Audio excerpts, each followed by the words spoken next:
Hello, everyone. My name is Fernando Correia. I'm speaking from Brazil. My GitHub username is fcorreia002, and my EDX username is fcorreia007. Today is January 9, 2026. In this presentation, I will discuss a recently cybersecurity incident, the Snowflake Breach, which occurred between May and June 2024. This incident did not have a formal severe number because it was not caused by a Snowflake vulnerability, but by compromised customer credentials stolen through info-stealing malware.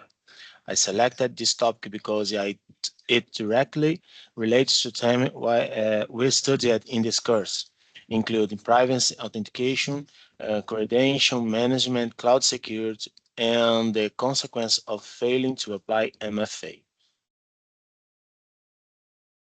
What is Snowflake? Snowflake is one of the largest cloud data warehouse platforms in the world. It stores sensitive data from global companies such as bank, fintechs, major retailers, cybersecurity companies, and even government agents. Because Snowflake centralizes massive datasets, it is a high-value target for cybercriminals. What happened? Incident overview. Between late May and early June 2024, multiple Snowflake customers' environments were accessed illegally. Attackers used the valid usernames and passwords previously stolen by InfoStealer malware installed on employee laptops. No Snowflake systems were breached. Instead, attackers authenticated successfully using stolen credentials customers. Since May victims did not enable MFA, the attackers logged in normally and exported large volumes of data. Attack timeline. March, May 2024, infested malware infections captured employee browser storage credentials. Late May 2024, attackers tested credentials against Snowflake logins. May 3rd and June 5, 2024, multiple successful login occurred. Large datasets were exported through Snowflake's native export functionalities. In June 24, Hansard and extortion groups began offering stolen Snowflake datasets for sale on dark web forums.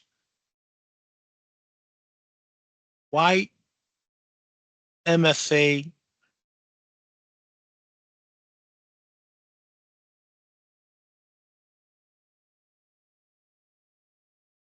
How credentials were stolen? InfoSeer malware such as Headline, Luma, and Vitar targeted employee device. These tools tracked save password, session cookies, autofill data, browse storage tokens. Attacker purchased these logs on marketplaces such as Russian market and used them to gain access to Snowflake accounts. Why MFA failed or didn't exist? The majority of victims had no MFA enforced in their Snowflake accounts. Snowflake only recently began requiring MFA, so many organizations were still using password-only authentication. Some accounts also used the legacy authentication methods with weak controls and no geolocation or IP restrictions. Attackers' objectives. The attackers had three clear goals. One, full data exfiltration. They exported terabytes of customer data. Two, extortion. Victims were told to pay to prevent public leaks. And three, sale of stolen datasets. On darknet forums, examples of stolen data include P2, financial records, transactional logs, datasets tables, internal business intelligence datasets. Impact on organizations. The breach affected multiple industries, financial institutions, retail corporations, security companies, site providers, cryptocurrency exchanges, and the impacts included reputational damage, mandatory customer notification, regulatory investigation, potential class action lawsuits, loss of competitive data, and operational disruption. For example, lessons learned, technical analysis. These incidents reinforce several key points. MFA must always be enforced for cloud platforms. Credential theft remains one of the easiest attack vectors. Browser stored passwords are extremely high risk. Detection mechanisms show the analysis logging anomalies, unknown IPs, impossible travel, massive data expertise.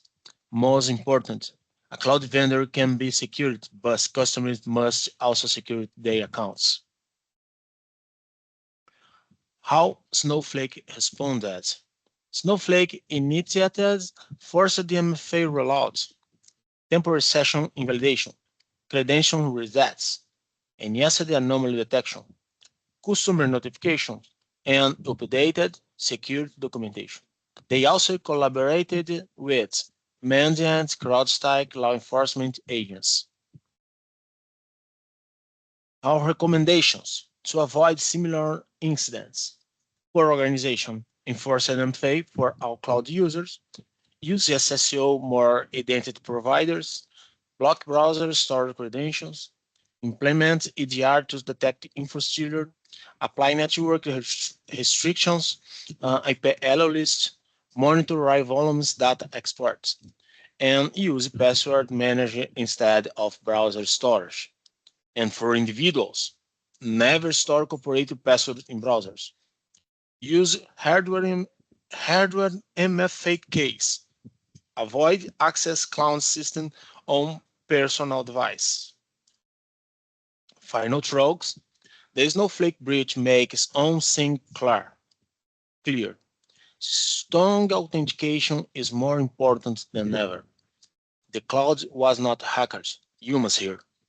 By strengthening identity controls and reduction exposure to credentials theft, organizations can prevent incidents like this from occurring again. In closing, cybersecurity is no longer just about technology. It's about people, process, and persistence. Thank you for watching. See you later.